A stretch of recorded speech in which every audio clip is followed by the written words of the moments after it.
Hello, friends, and welcome to the first episode of Needlessly Nostalgic. I am one of your hosts, Tyler Nichols, and I've got my other host, Lance Vlcek here. Lance, how you doing today? I'm doing pretty good, Tyler. It's good to be back, man. How you been?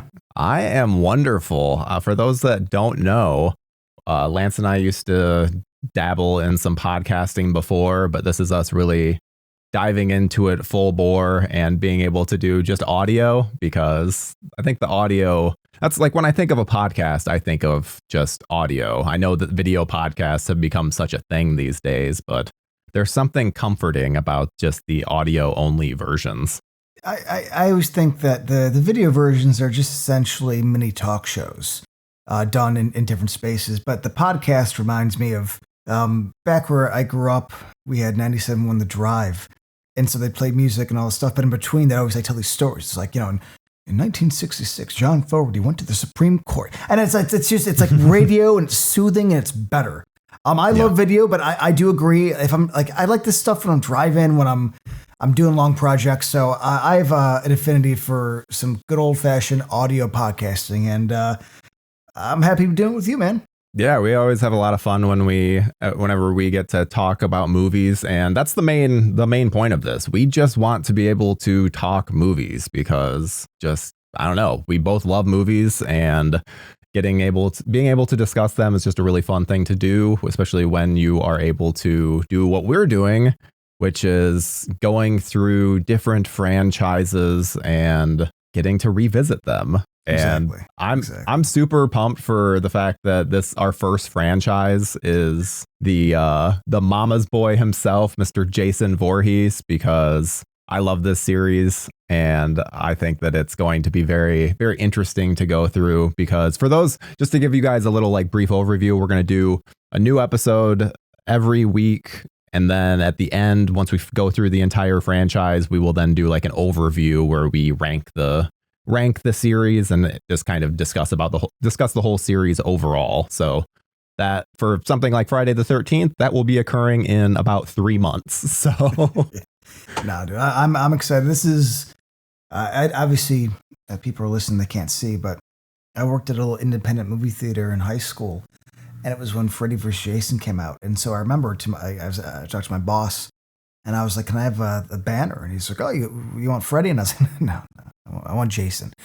So I have this 10-foot obnoxious half of the Freddy vs. Jason banner in my room because I love this. I always called him the R-rated Power Ranger. I will always be on Jason's side. He's like the hero, not the hero we deserve, or was it it's not the hero we want, but the hero we deserve, right? Or something like that. Yeah. Isn't that from Spider-Man or something? I don't know. It's a real optimistic little speech. It's it makes you feel good, but let's use it for the teen murdering psychopath in the woods. I think that works pretty well, and I think the thing that I'm most excited about going on and talking about this first half of films is that, unless I'm mistaken, I think you are not as big of a fan of them, so it should be fun to a little bit of a back and forth here. Yeah. No. This is going to be this has been a terrible day for me already because we're talking about literally one of my least favorite movies. But hey, I will say this: I have softened over the years, and though I'm definitely a later half entry guy because I want my superhuman Power Ranger murdering people, and this is different, but. Let's dig in because we've never discussed any of these early films, at least I believe, online or in person. So, yeah, I'm really excited about this. So yeah, let's get into it. For today's subject is Friday the 13th from 1980. Now, this is directed by Sean S. Cunningham, written by Victor Miller and Ron Kurz, and stars Betsy Palmer, Adrian King, Kevin Bacon, bunch of people. So. Yeah, this is a movie that I saw for the first time as a teenager. It was my first annual Halloween party in 6th grade, And this movie was, I think, the only film that we were able to watch uncut. The other ones that we watched were all taped off of TV because my dad was like, nope, you can't watch the original Halloween for some reason, but Friday the 13th is acceptable. Which is, a few steps worse for a kid, theoretically.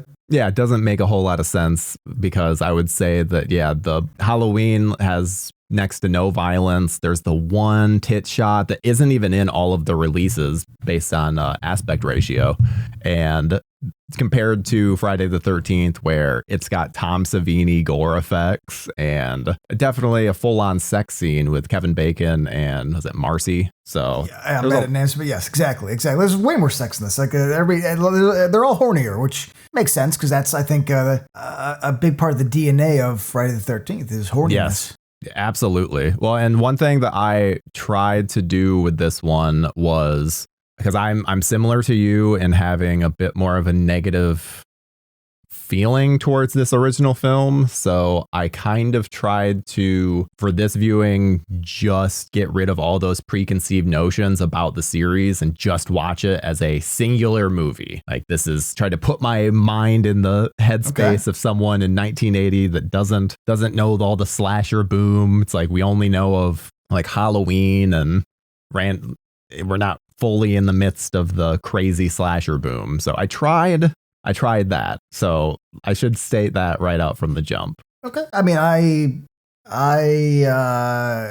my opinion hasn't changed, if I'm being real honest.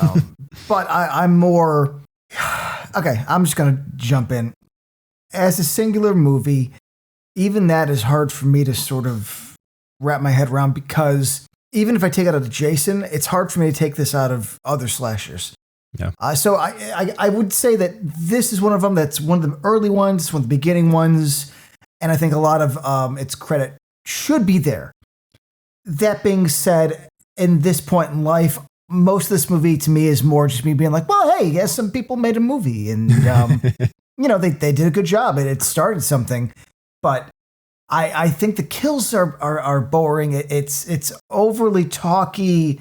Again, it's all the stuff that is honestly tied to the fact that I'm, nearing my 40s and I've seen so many slashers that this one doesn't have a nostalgic pull for me. So I'm just a sort of clinical level. I'm just not as entertained as much as I can appreciate the things it's setting up and its importance in the subgenre. Well, let's move through the movie, beginning to end, because I think that's a fun way to do it, because then it allows people that haven't seen the movie, that just want to see us talk about it, they get to experience it themselves. So I will say right now, I love the tone of the opening. I think that they do a good job with, I love the yellow shirts on everyone, on the camp, or the counselors, I should say. And it just has a feeling of summer camp, which I do really enjoy. But I also think that this scene highlights one of the biggest issues, and that is that Sean Cunningham can't direct, at all. We are seeing every single piece of usable celluloid. Editing hardly exists here. So it's we're seeing, this couple, they're all horny and want to leave. We're gonna see them as a wide shot. Get up and leave. Yeah, get up, make that decision, and we're gonna follow them as they walk over. There's a lot of stuff. It is almost like a play, that. Right? Yeah. Yes. Yeah. It gets out of control. It's funny because I that's something that I think I've subconsciously noticed, but when you point out like that, it's you're right.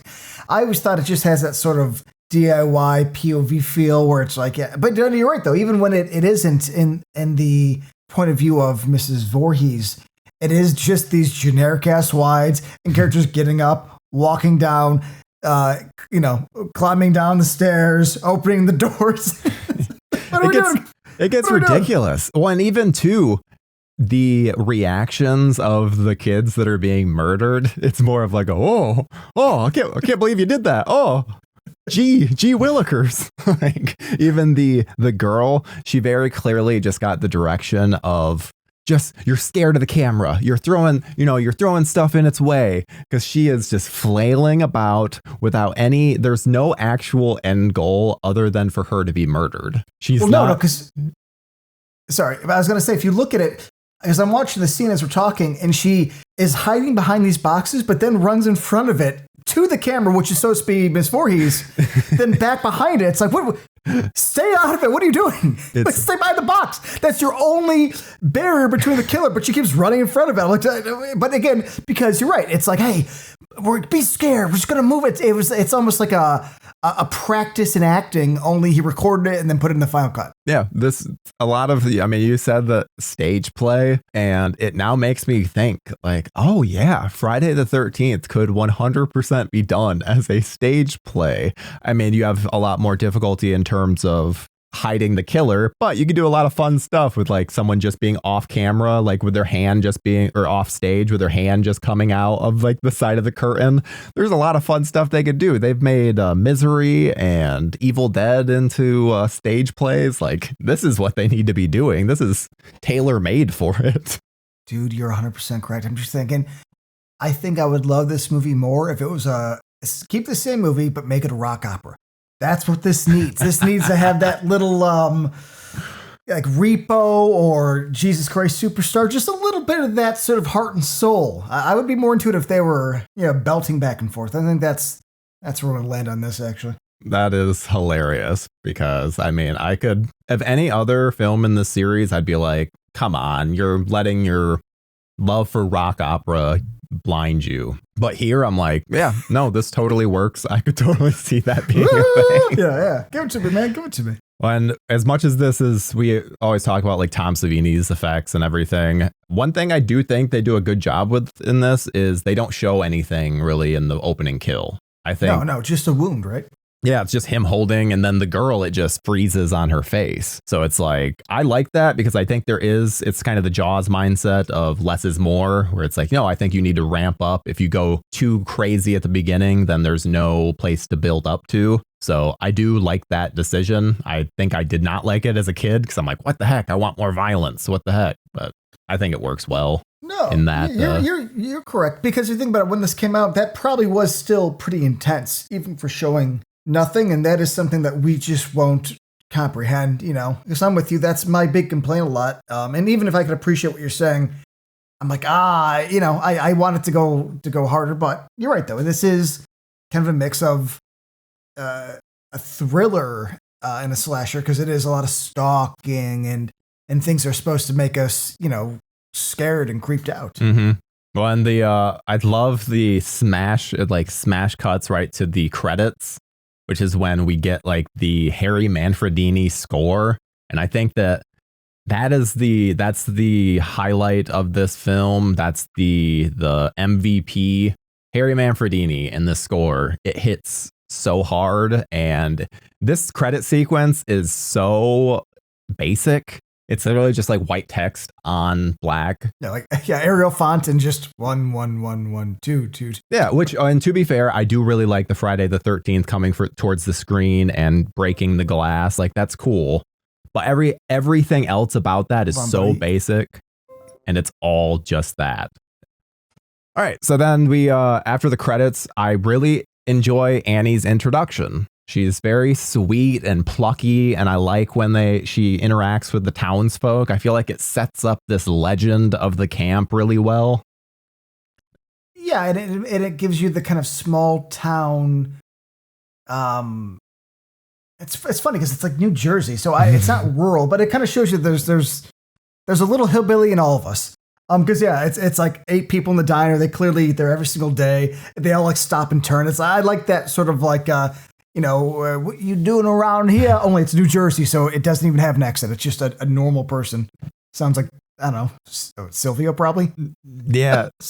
That's all I know about Jersey is The Sopranos. And I think whenever I think of New Jersey, I think of like this movie part 2. Like, it's just because it has that New Jersey feel to it. It's wonderful. I love and to be fair, even once they go to California, it still has like a different feel to it. I don't think it fully feels like California until some of the later entries, but I'm talking about like part 3 and part 4. It doesn't feel quite as California to me.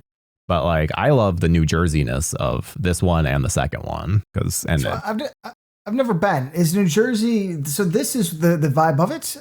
I mean, outside The Sopranos, I'm just going to be that asshole.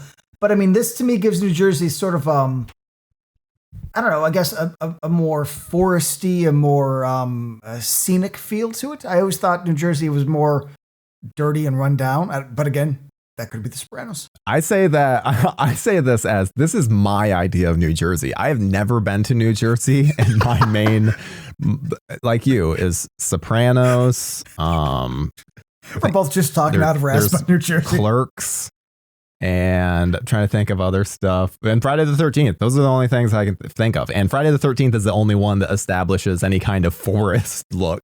Even you saying that, I'm like, yeah, I don't really. When I think of New Jersey, it's kind of similar to Connecticut. I don't think of forest. I just think of highway. Highway and like 2-level buildings and no sun and gray coloring. I don't know. Yeah. No, I completely agree. But I think that the setup of that small town, it feels like so many small towns. It feels like small towns around me in Michigan. So there's a coziness there that I really enjoy. Yeah, there's like a post office or something next to like a hardware store that has the balconies with the, it's almost that sort of, I'm trying to think what kind of, it's like Americana, but a very specific era. But yes, I agree. It's cute, and she's backpacking, and everybody's kind of southern for some weird reason, and she like hitchhikes with the creepy dude. Yeah, I love it. Well, and nowadays, all I could think is that whole town square would be a bunch of abandoned buildings, and then like a mile down the road would be some Walmart, destroying all the culture of the town. But but this is where we meet Crazy Ralph as well, which is probably my favorite. The one thing that I wish the later entries would have brought back in some way, kind of like they tried to in Manhattan, which is the old. I love the character of the old drunk that somehow knows more than everybody else, and spends his free time warning everybody. Really, a good Samaritan, and I would say a patriot. Really. It seems too, I've always taken his warnings as it's more like he's warning about Jason than anything. It's like in his mind, he doesn't even know that Pamela Voorhees is a thing, but he's been around. He knows that stupid little forest dweller has been killing animals and doing any kinds of nonsense to people that go on that property, at least in my head. So I'm like, I think he's warning for Jason. And then it's just, this movie, we just don't have Jason quite yet. Which again, yes, they don't. He knows. Yeah, they don't. That's implying from other films, but like, that's always how I've taken it. He absolutely knows. I mean, this is the kind of guy that is putting pieces together. He's Russell Crowe in a Beautiful Mind, only drunk, like he sees everything kind of connecting. Yeah. Like I said, he's the best. He's the smartest guy here because he cares enough he like traverses around to warn people. And I love that. He gets a little bike. Like I understand if he's outside the convenience store and he's like, this is my spot, like a homeless dude, and just he warns you if you're there. I respect that. The fact that he's traversing out to people to let him know, it's like he's doing the Lord's work. Like, come on, man. Like, I want more of Ralph. Yeah, I would say that he is very underutilized in this with how much time that he gets, because he's only in the film for 90 seconds maybe from this scene, and then a scene later on when he appears in the pantry. Like otherwise, that's it. He's hardly in the movie. But that's the beauty. Yeah, he leaves a mark. Such a mark. Such a mark that this essentially became a trope because of this movie. I mean, unless it happened in something else that I'm just not thinking of, but like this is what really established it. Yeah, even if it came before, I agree. I think this became more iconic, maybe because the guy leans into the schlock a little. I mean, that's how I take it, but maybe the guy was just going for absolute poetry. I can't tell, but he's like, there's a death curse. It's like, that's it's awesome. The same thing. Lean into it's that. the same thing with like Peeping Tom, Psycho, and Texas Chainsaw Massacre as well. And then Black Christmas, depending on who you talk to, they might all give the slasher nod as in terms of what created the slasher movie to those. But I always go to Halloween 78 just in terms of style. Like the style of Halloween 78 is what slashers from that slasher boom were aping. That's like what they took from it. They're like, oh, let's do Halloween at a amusement park. Let's do Halloween. Yeah, it was like Die Hard that became everything in the 90s. Yeah, I agree. I think I'm pretty sure Cunningham has admitted, I believe, and I'm again talking out of my ass, that he basically saw Halloween and was like, okay, let's make some money and just do that only with less. Yeah. I think that's a big reason as to why I don't think Cunningham is a good horror director, because he never wanted to do horror. He wanted to make money, and that's what he did. He made a shit ton of money with this, but what else did he direct? Dude, I don't even know what he's directed outside. I mostly know Sean Cunningham from reading through Crystal Lake Memories and all of his bad ideas in there, because a through line of both the documentary and that book is that Sean Cunningham hates Jason Voorhees and that until like he was very much a champion of the Jason Goes to Hell and doing something different until the reaction came out. And then he's like, oh yeah. And he like mocks it, where it's like, whoa, you're the one that supported this nonsense. You wanted it to be away from like Crystal Lake and the hockey mask. And which is funny, you know that I love Jason X. I don't know, it's always been just a fun movie to me, but he was a reason for a lot of like the tonal changes that a lot of people seem to not like, because he was meddling in the movie. But real quick, besides, there's a couple movies I've never heard of. Here Come the Tigers, Mandy's Orphans. But the only other one he did that I recognize outside of Friday the 13th that's at least genre is Deep Star 6, which isn't a bad movie. But now that I'm thinking, I don't know if any directing in that movie sticks out. I think it might just be just a fun, dumb underwater monster movie. So yeah, it doesn't look like he's doing well in terms of directing. I remember watching when I had a little bit of an obsession with some like 80s sex comedies, and best kind. Yeah, and one thing that got brought up was Spring Break, which he directed in 83, and I did not get through the movie. I shut it off. This is actually, seeing it on IMDb is the first time I've thought about this movie since I attempted to watch it. What was so bad? But what was so bad about it? It's just boring. There's a whole lot of nothing happening in it. The man he seems to just always be like, yes, we're making movies. We're making a movie. We shot this. That makes it a movie. Where it's like, really? Does it? So I wrote this out because the introduction to when the counselors get to the camp, Steve Christie is like chopping down that stump. So a game I like to play is, what should this shot be? Because it's almost always a wide shot and capturing everything in frame. But when all the kids drive up while Christie's chopping the stump, it's just a wide shot the whole time. He's chopping the stump, they come up, wide shot, does not cut the whole time. And there should be at least half a dozen shots between the establishing shot, Christie's reaction to the kids getting out, Christie talks to them, then they head off. Like, there's literally a moment where Christie says a line of dialogue and it's away from camera because Sean Cunningham is just like, yep, we're just going to do a wide shot and just everything is in frame. It will drive you crazy because in your brain, you're like, oh, this should be their reaction. Oh, this should then be back to Steve. Oh, then this should, but it doesn't do any of that. And it comes across so amateur. But you're right to go back to your earlier point, though.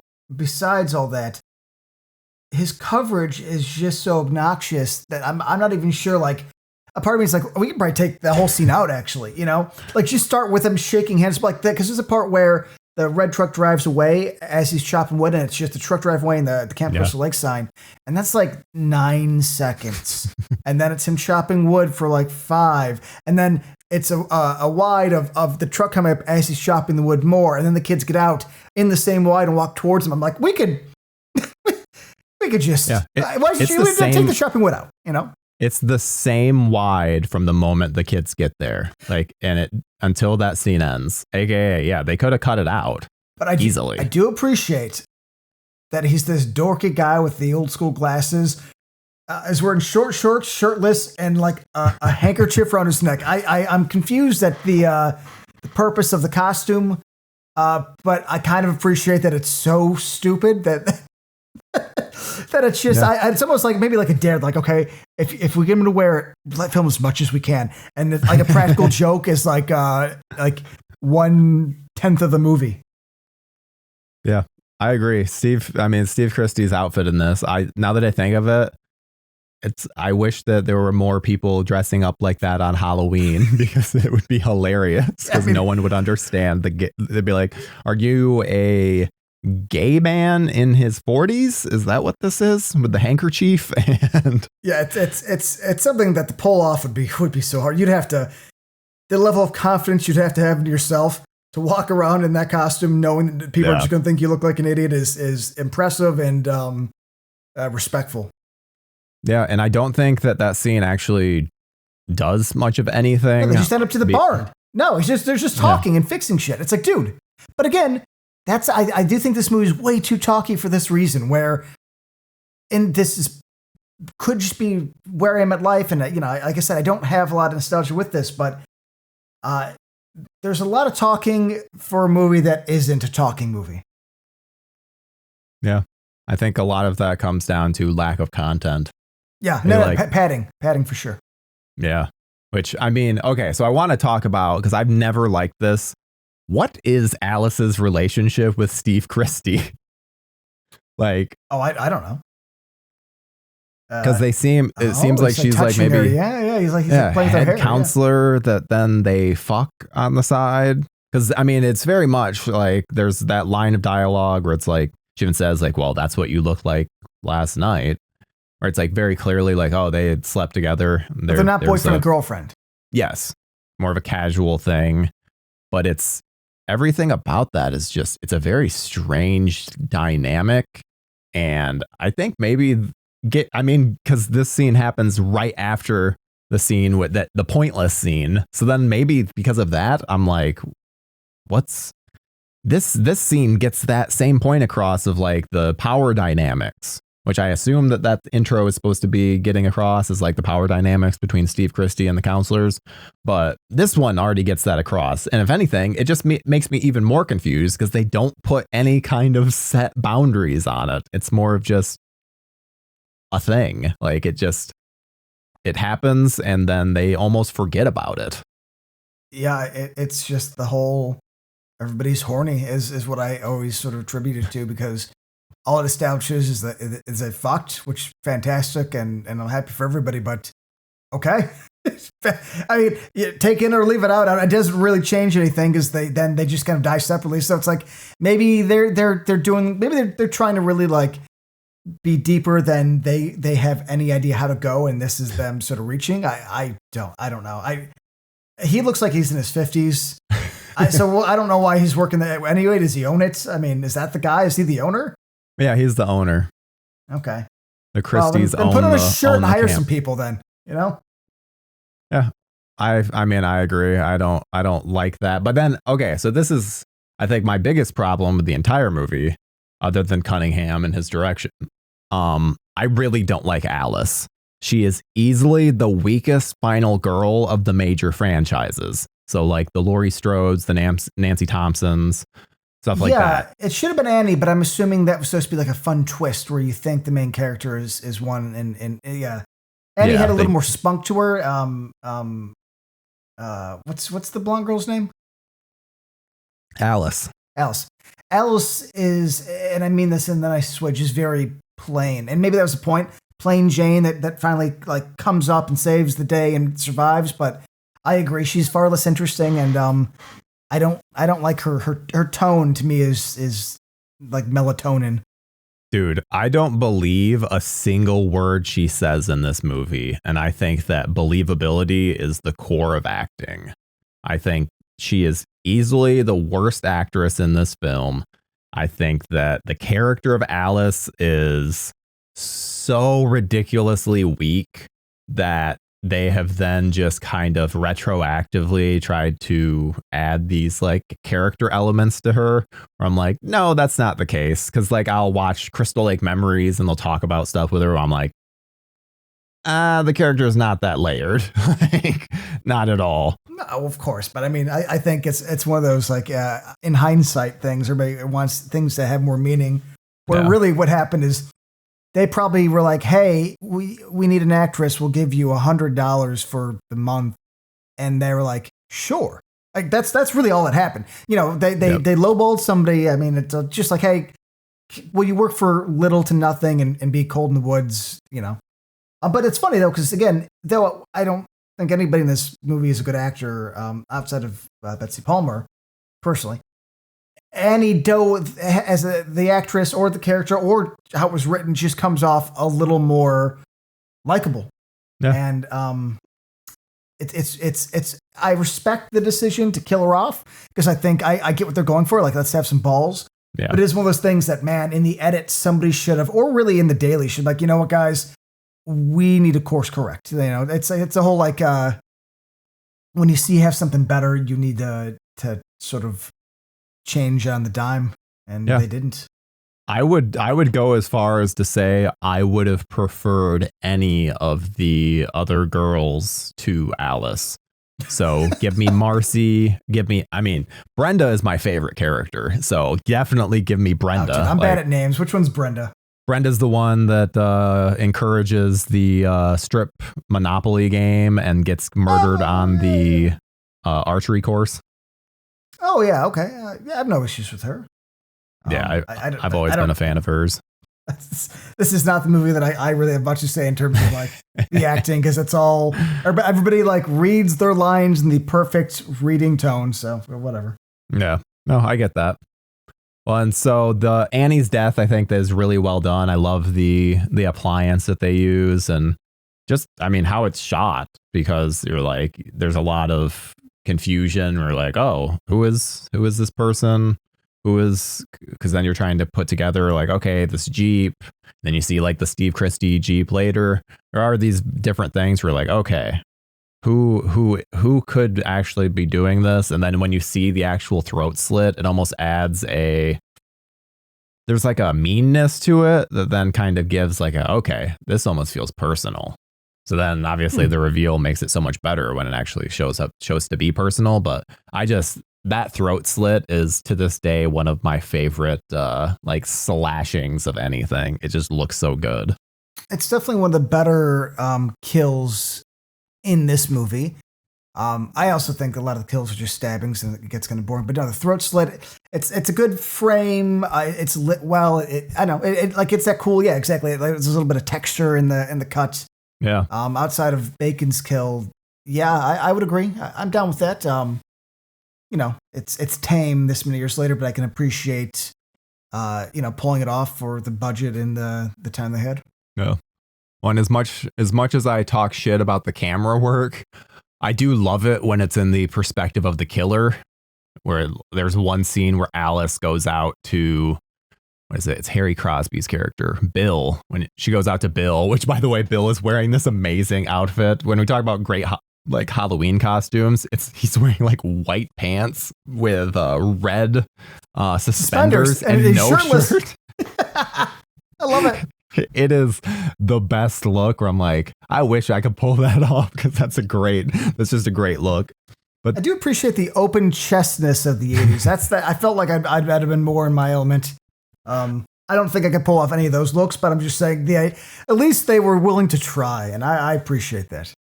I agree. And now I also understand as to, because if you've ever watched any of the Crystal Lake stuff, like Crystal Lake Memories, all the girls seem to have crushes on Harry Crosby, which that's Bing Crosby's kid for those unaware.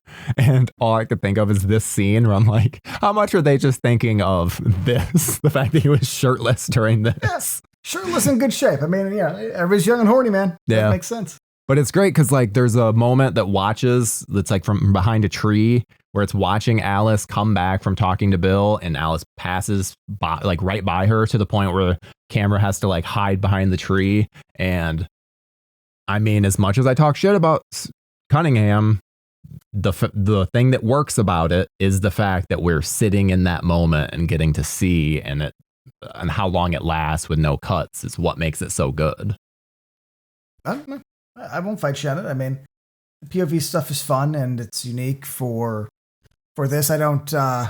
I'm glad the series didn't continue this. Well, if it's funny, I always say, as much shit as Part 5 gets, Part 5 is sort of a quasi reboot remake of the first because it brings back the POV killer. Very much so, and it's actually a big reason why I love Part 5, because I love the whodunit aspect of it, because it's very appealing. It's very, I don't know, it's nice to see, because you don't really, especially in later movies, especially in later sequels, you're not seeing, there's not is this really this person that's doing it?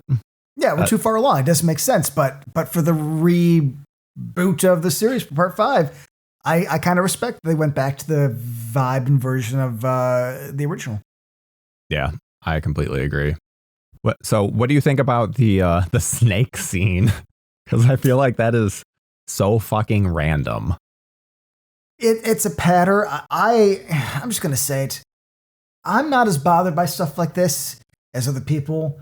I don't really have outright. I'm just gonna. It's a snake. It's like, that sucks for the snake, but between me and the snake, it's gonna be the snake. So I mean, I don't know. It's it's a filler scene that maybe establishes that there's machete. I actually don't know the point. I feel half this movie is just random to me. But I feel this is a scene that people bring up because they get offended, and I'm not that kind of guy. So to me, I'm like, It's not like the turtle scene in Camp of Holocaust, where I'm like, okay, that's much. This is I don't have as much sympathy for snakes or spiders, for that matter. I'm gonna get that out of the way. Like, people are like, don't step on the spiders. Like, I don't give a shit. Like, I'm sorry, that sucks. They do a good job. There's enough of them. Let's not have a massive stampede on them. But I don't give a shit if a movie kills something that, is deadly. I know it's not a deadly snake, so I'm just being an ass at this point. But no, I get it. The scene's useless. I don't think it builds tension, but it does, I think, add for some probably fun side questing. But offended, I am not. Yeah, I would. I mean, I'm definitely not offended by it either. I think I view it more as just a, like you said, padding choice, where I watch it and I'm just like, what's the point of this? But then I also, the guy's the shirt open with a machete. Yeah. Maybe a lot of this is just like, we got to have cute girls' bikinis and shirtless dudes. Like, maybe that's all this is. And then they made a slasher out of it, Now that I think of it too, because it's like, yeah, I guess I've never thought about the male sex element, but yeah, they do have Harry Crosby shirtless a bunch. Kevin Bacon has that whole sex scene where it's like, yeah, maybe they were Sean S. Cunningham. Maybe he was a revolutionary in terms of he needed stuff for the women, stuff for the men. Guys, exactly, because it's horny and like we're saying earlier, he said that sex comedy, and I got to look into his filmography. Maybe he has more of that type of horniness filmography, but as I'm having this as we talk, the amount of girls in bikinis and shirtless dudes is to the point where I'm now suspicious. I'm like, put on a shirt. I mean, I could be. I don't want to speak too loosely, but he actually directed a porno called The Art of Marriage. It's a softcore porn. So he he has his he knows the audience. He knows where the money's at. Good for him. Yeah, he definitely is going for it. And you know what? The more I even look at his filmography, he really is just about ripping off whatever is popular, because he did that Here Come the Tigers, which is a Bad News Bear ripoff.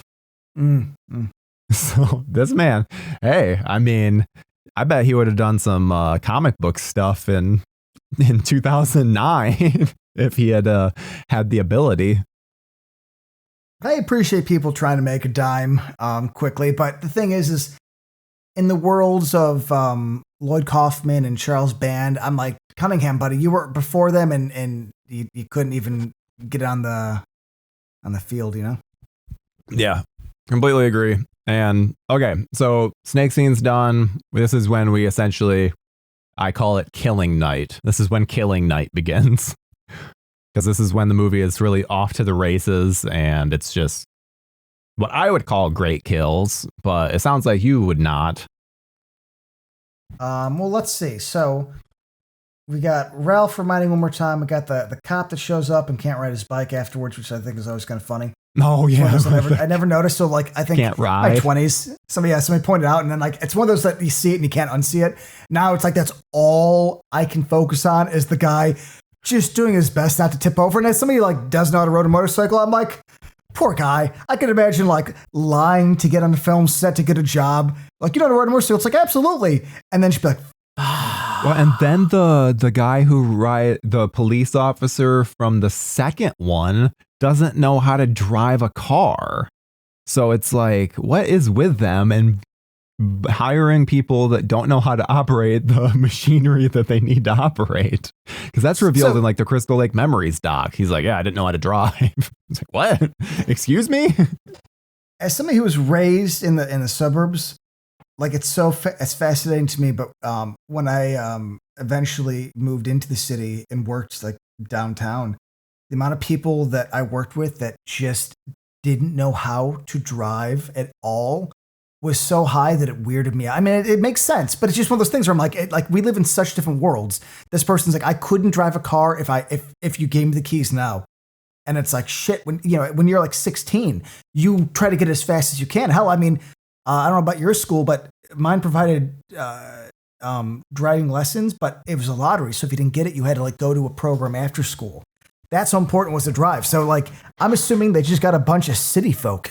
That's the only explanation that I can think of. Yeah, getting locals. I think the fact that they had to hire locally ended up being a big aspect of it, because I know a lot of the cast, both from the first and the second movie, are just like New York theater actors. So they're very clearly just pulling from what they can get locally. Yeah, I mean, it has to. It's a weird thing.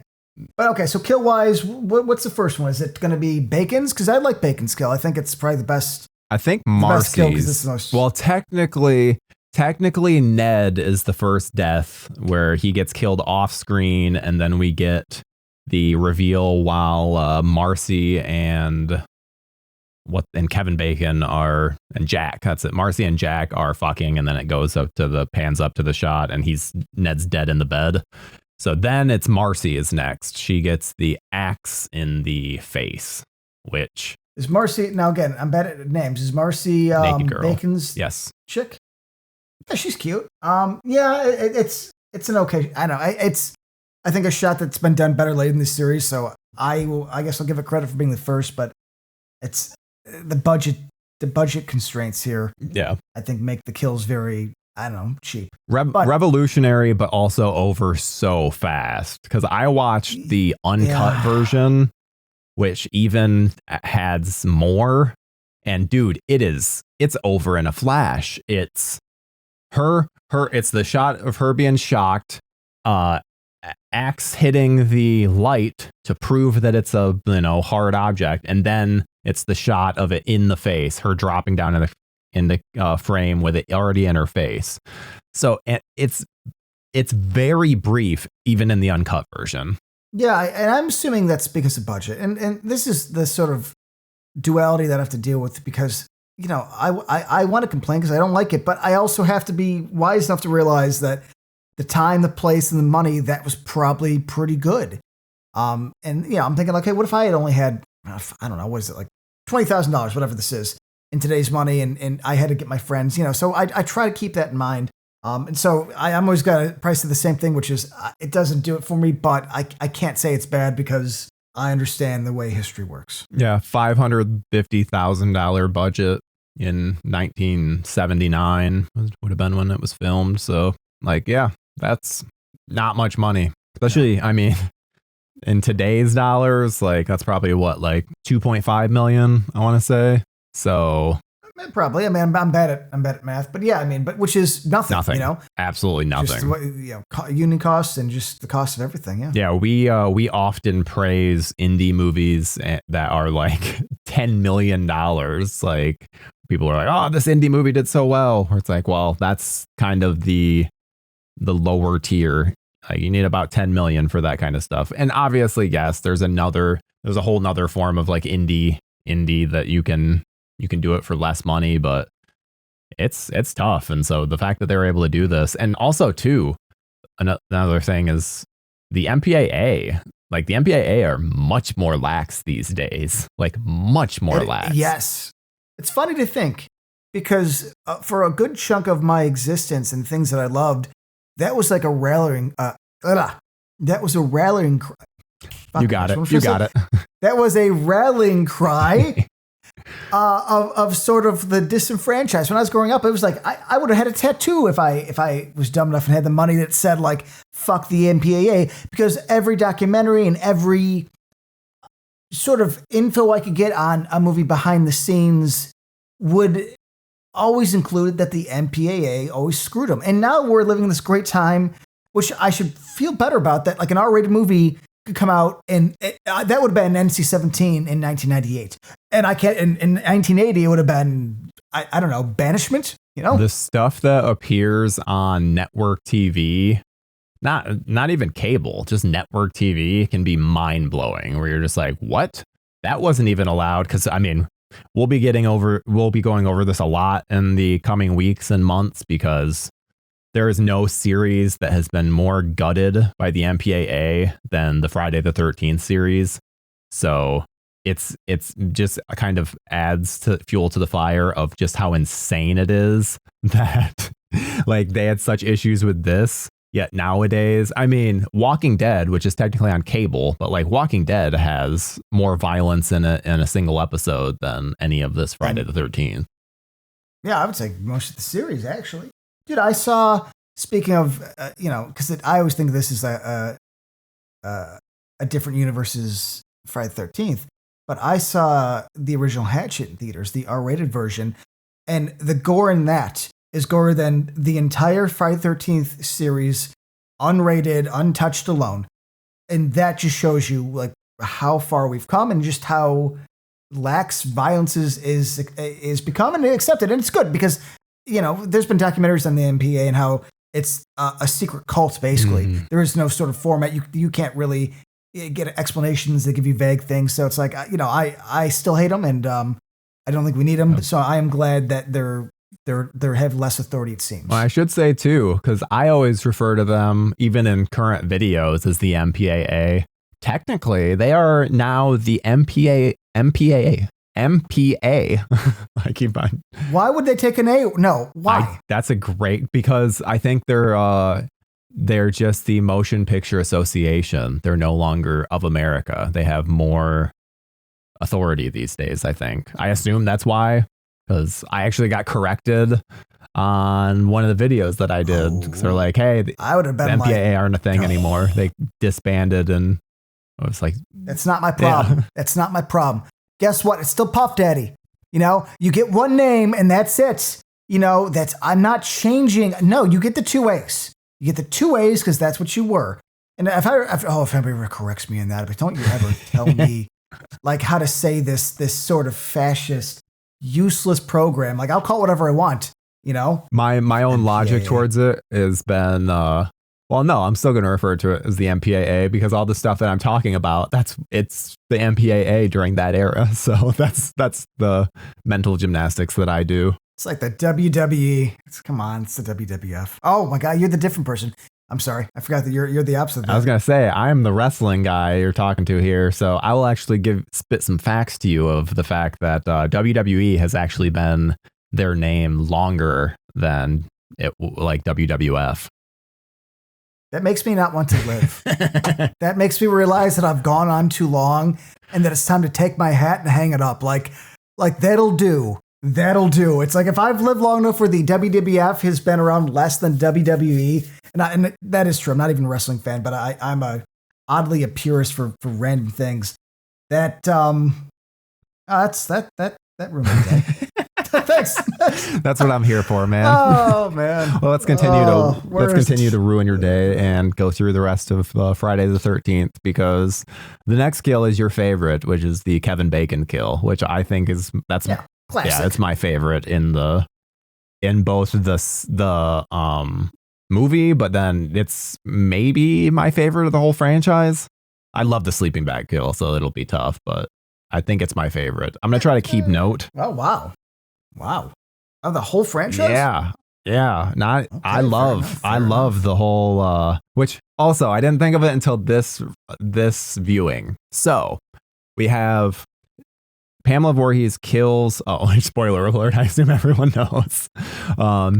I mean, at this point, dude, no, you don't get spoilers. You don't get spoilers. It's she kills Marcy and then goes to kill Jack, Kevin Bacon. And so we already know she's outside of that cabin. So how does she get under the bed? Does she because all I can think is it's storming outside.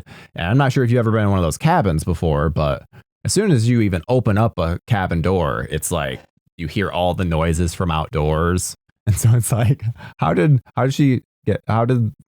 she sneak in, and then did she army crawl her way over to under the bed? But this for her being older doesn't make sense, because you're right. Like I'm in decent shape, and that's a lot of core. You got to be kind of flexible, and she's a little old lady. I mean, she's not obviously, but she's not 24. Mm-hmm. So that makes a lot. Yeah, and exactly those. What's the you think the heightage from the floor to the bed frames beginning? I mean, you gotta be thin, and you gotta and also upper body strength, because she has to somehow get that pole and the little space from the bed, and then use her forearms and probably some pecs and shoulder, the whole upper body, and then get it through the bed, man. Yeah. Wow. I didn't realize how strong she was. Good for her. I didn't even think, too, the logistics of her, reaching around from under the bed and holding someone in place. While using the other hand to... I mean, thankfully, the arrow does come through very quickly, so it's not like she would have to hold very long. But still, the logistics of it. And I had not once thought of this, when watching this movie as a kid. So, again, I understand how nitpicky... No, this is older. Yeah, we're having fun. Yeah. I mean, come on. No, exactly. I mean, we could do this for everyone, but, it is fun to think that some older lady has to... somehow, in the almost no space she has on that bed, maneuver that spear, get it through, and then use her good arm, or not, or I guess to be her bad arm, because I'm assuming she's stabbing with her good arm. I'm sorry. Did you say spear? I'm pretty sure it's just an arrowhead, an arrow that she pushes through. Okay, but it's just, okay. Which makes it even crazier. Sharp, pointy objects. No, I'm saying that because it makes it even more nuts that she's able to do it, because because it would break. Yeah, that's a good point. But either way, I'm just saying the physical feat of Miss Voorhees is impressive, and let's not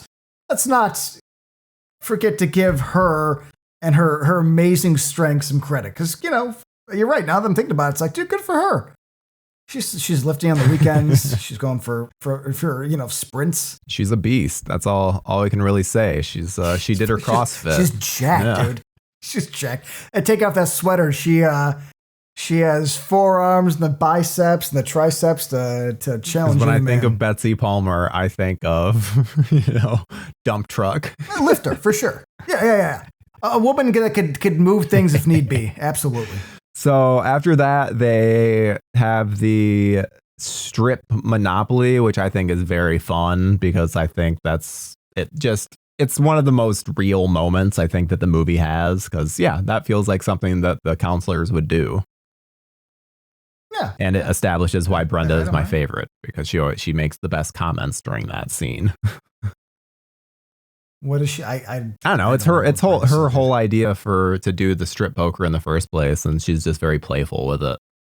Versus Alice, who just seems to be more of a prude during it. Yeah, maybe that's why. Which is clearly intentional. on purpose. Yeah. But I've never been a fan of the prude over the cute, like, girl that wants to have fun in the movie. But, I would also probably die early on if I was in a slasher. So, fair enough. And then they do Brenda goes and she investigates, I think, just noises. Doesn't she like hear? Yeah, she thinks she hears a kid or something. She thinks she hears someone. It's something like that. And she gets lured out to the arrow shooting the archery range. And I love that. The whole setup is so great. The tension. I think if anything, it doesn't go on long enough. We have all of these scenes of tension and like waiting around. Yeah, that scene, I think it gets cut off too short because you're like, there's the whole implication of like, oh, you're on an archery range. Oh shit, you're in front of these targets. Bad shit's gonna happen. Yeah, it's like once the lights go on, you don't have much time. You're right. Yeah, but it's cool that she's walking. I mean, I do agree though. Illogical. I like the idea on her like nightgown walking through the rain. It's a creepy look, and the setting's great. I agree with you. Like there should have been more teasing at the range, like more like maybe wounding her, but that's how I would have done it. Like one in her arm, then she like runs down past more of the targets, and then one gets her leg, and then she goes down more, and then as she, you just keep pumping her with arrows, and then she like maybe cuts to like a wide, and she's like just stuck to one. Yeah. I don't know. That's a better scene. You just wrote a better scene right there. Oh, I'm no Sean Cunningham. Hey, no. Victor Miller and Ron Kurz. They're the ones that did. We just had a whole lawsuit about this. Come on. Well, I know, but because I thought because isn't Victor Miller owns the original rights of Friday the 13th, and then Cunningham owns like the adult Jason and above. I right? believe so. Yes, there's a lot of weird stuff when it comes to that. I'm waiting until something gets released to finally fully understand, because it's like all this information gets released. I'm always just like, I don't know. That's a good point, and I also don't care. Same. Like it's people's money arguing people's money. How about you just put it aside, make some Jason movies so I can have fun again, and then take my money. I don't understand. I have money. Take it. Well, and then let's see. I'm trying to get through these kills. Harry Crosby. David, he goes out and investigates the power, and he gets arrowed to the door, which I think is the most violent reveal of the movie. Yeah, that's a cool one. That is a cool one. I'll give you that. Yeah. A little more unique. It looks very cool. And then, I mean, the thing I like the most about that is then it is like, okay, Alice is on her own. There's no one is going to save her now, because we've seen everyone else, which I guess we skipped over. Steve Christie also gets killed by unknown assailants. So the one like supposed suspect, you're like, oh, I guess it's not him, which is a fun little moment. But I mean, I must be honest. I have no memory of this ever being like a whodunit, because this is one of by the time I saw this, I knew it was, Patsy Palmer. So it's interesting you mentioned that, because, that's a logical way to view this. But I don't like comprehend like that. I was like, why would you think it's him? It's not him. But I'm like, oh, because you're supposed to. Yeah. So let's get into, this is the big moment, the Mrs. Voorhees reveal. So what's your thoughts on this one? It's iconic for a reason. Betsy Palmer does a great job. I think, as I said earlier, she's the best actress. It's a cool ending, man. It's cool. And like you said, if it was something that never had sequels, I guess, no, because it still gets respect. Even though Jason is a bigger character and that's what people want to see, I do think, and I agree with the masses here, that this was a clever, well-executed ending, elevated by an actress who, wasn't she paid like in like gas money or some shit? It was something. Yeah, like it was enough because she needed a new car, so she took. Yeah, just a paycheck. But I like it, and it gets the story of Jason, which is interesting. It's the best part of the movie. Yeah. It's a better ending than the movie deserved, is how I'd explain it. But again, that's only because I like the later ones better. Yeah, I'd agree. It's essentially takes I mean, I think it is the best reveal in terms of a fun little twist that the series has. And I think too, it's just Betsy Palmer's acting in it is phenomenal. She just does a great job. It's very much like over the top, but this woman is nuts. Like Mrs. Voorhees is nuts. So yes. I think it works really well. And I mean, outside of the actual speech, there are definitely, just like any issues with the movie, there are pacing problems where it's like, okay, why are we seeing all of this? Or why is it all just a wide or a medium shot? Because to be fair, he is getting into a little more mediums at this point, but it is still mostly just wide shots. Like we didn't the mediums though. He still follows people doing everything. Yeah, like if somebody gets to get up, they have to then get on their knees, push themselves up, lean on the table, get up, and then walk away. Where it's like, I get it, man. We're at least not a wide, but you can't cut anywhere. Do we have to see the entire motion? Alice in that fucking kitchen. Like there are so many times where it's like she's like cooking, moving, or like just getting pans and stuff. Where it's like we do not need to see this whole exchange. Like she's not doing anything. But it's again padding. They're just padding things out. Yes. But and I kind of appreciate that at one point you could do that. Yeah. And people would be like, like, you know, because here's the thing, Sean Cunningham's doing better than I am. Yeah. So I wish I could have gone back in time and it made an okay movie with just a lot of walking, standing, moving, you know, driving, looking, chopping. That's all it is. Even moments where you're like, oh, this should then cut to a close up or a medium. It still just stays on that wide. So exactly. If anything, he's definitely a trailblazer in that regard. A man that's trying to make a dime as quick as he can. Yeah, I love him. Yep. And I mean, I like the whole exchange where like Allison's hiding away, like hiding from Pamela Voorhees, and Pamela still finds her. But then there's still dumb moments of like her knocking her out or just like pushing her over into some stuff and then running away.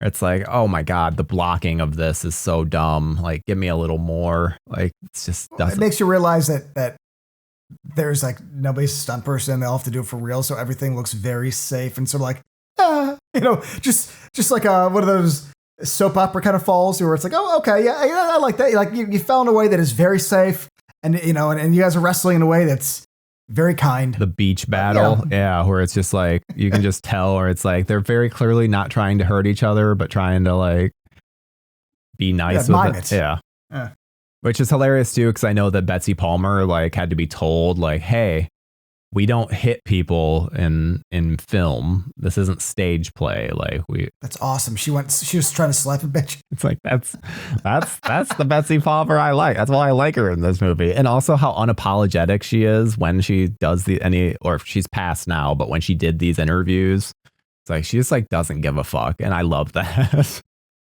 That's my favorite type of archetype for a person. Like it has to be a true I call it like the William Friedkin. Mm-hmm. Like, yes, at times you're probably being an asshole, but if you commit to being an asshole all the time, I actually will like you. You know, you can't waver. You have to just be like cigarette in hand, you know, obviously on little sleep, kind of over life, like that sort of person. Like I want to just like wrap in a blanket and hug. Like I never change. Yeah. So if she's sitting there just like, fuck, I need the money for the car, never change. You know, please. No, I agree. It's a wonderful moment of like any time that you get to see her talk about this film is so great. And her passing, when she did pass, that was the first thing that came to mind, was like, shit, we don't get any of her amazing takes on any of these documentaries anymore. She's just very blunt. That's the goal, man. That's the goal. You need fuck you money. Yep. And then you can just say what you want.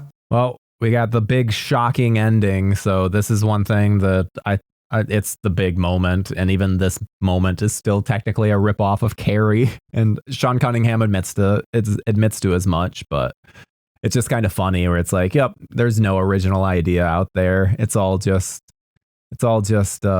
going off the stuff that you like as a like film fan. It's like Quentin Tarantino. It's like all the stuff you like in Quentin's movies, technically they happened in something else. So it's like no one has an original thought. Wait, and I don't say that as a negative thing. I just say that in like a matter of fact way. It's called repurposing with style. That's all art is.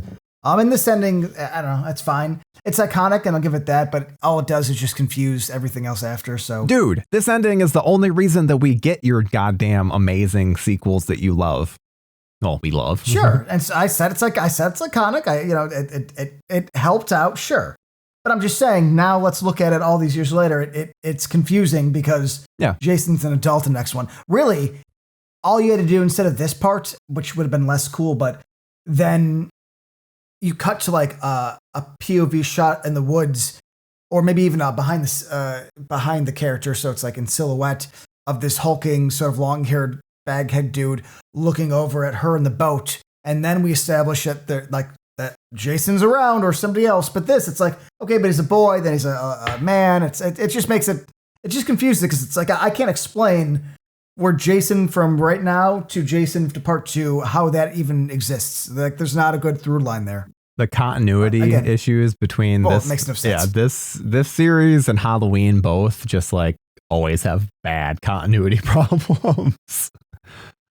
Which is why it's because it was made up on the fly, and that's fair. I can't, I get it. This is money talks. Yeah. And that's what this is, money talks. Which is why what makes it even more impressive when something like Child's Play comes along and it actually has, outside of the remake, has the exact same like through line for all of these.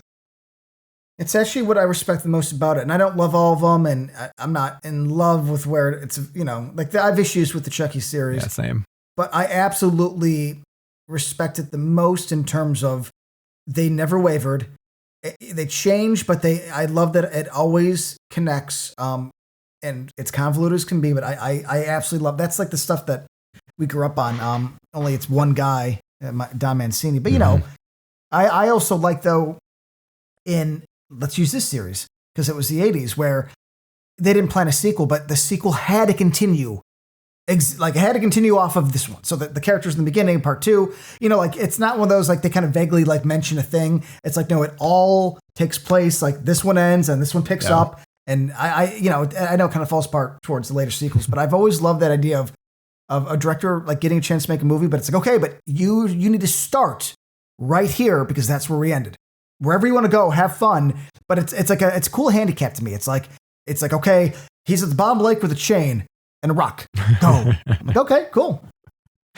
No, I'm right there with you. I completely agree. And so we've gone through the movie. I actually have a nice little surprise for you, Lance.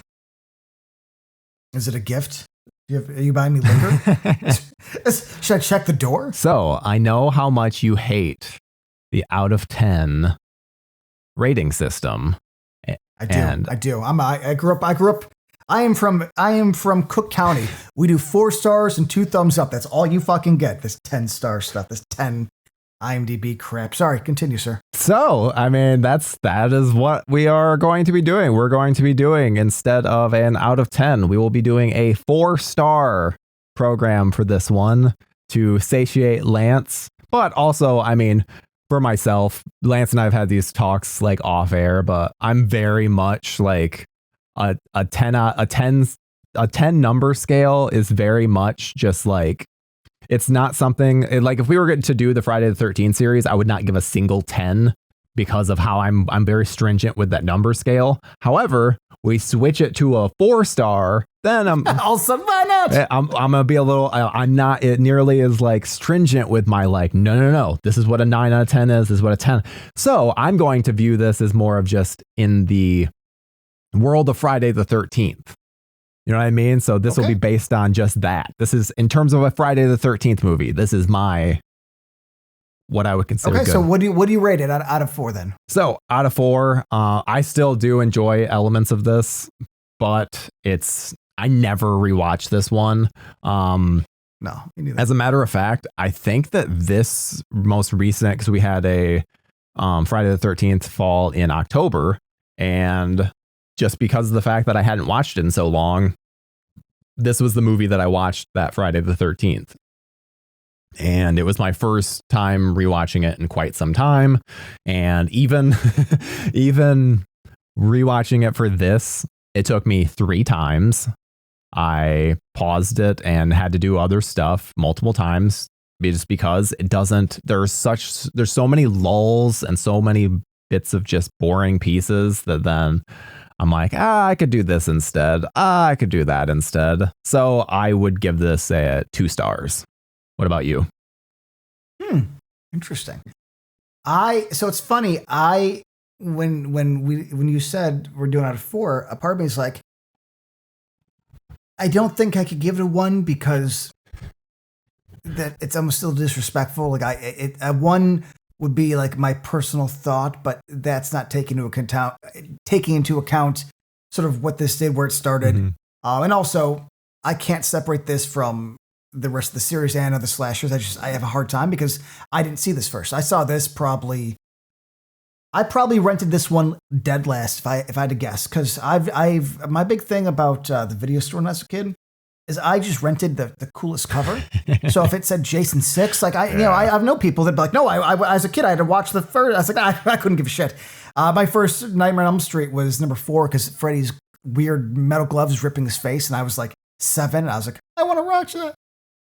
So I would say 2, actually, because 2 to me is like, it's respectful enough to say, hey, you've done some stuff. It's not a complete waste of time, but it is the one I revisit the least. And I probably won't watch it for a very long time because I don't need to. It's not, I never put it in my rotation on a Friday the 13th whenever the holiday pops up, like once a year or something, or twice. I would say percentage wise 0 is the original. So no, I mean, the only thing that I'm thinking of right now is, because this is one of my lower ones in terms of a Friday the 13th. I think one of the only ones I would rate lower than this is like a Jason Goes to Hell. So then I'm like, oh shit, does this mean all of my ratings are going to be either 2, which by the way, I do halves. We're doing halves for stars, right? Well, of course. I'm just making. Of course. No, listen. Just making sure. And come on, man. We're both from the Midwest. Like it's a full star, half star, full star, half star. Maybe the Tribune did a quarter, but I'm not really into quarter stars. Let's just do singles, halves, and throw a thumbs up or down if we feel the need to add a little spice. But I definitely have a lot of them that'll be a rating and a half. Yeah, guaranteed. Okay, good. Because most of mine are gonna fall into the over 2-star range because I really love this series, so it should be fun to go through it. But do you have any final thoughts on the original Friday the 13th? I'm glad we got it out of the way so we could start getting into Jason Voorhees. That is it, sir. Yeah, I'm right there with you. I am. So I knew going into this that, and we also have very similar feelings on the first film. For the most part, I know you dislike it more so. But the next movie that we're covering, Friday the 13th Part 2, is one that I know we have drastically different opinions on because, I mean, and it could change when I rewatch it for this series, but it is maybe my second favorite in the franchise. So I feel, I think I'm going to try to, I'll save most of this for the next episode, but I would say this.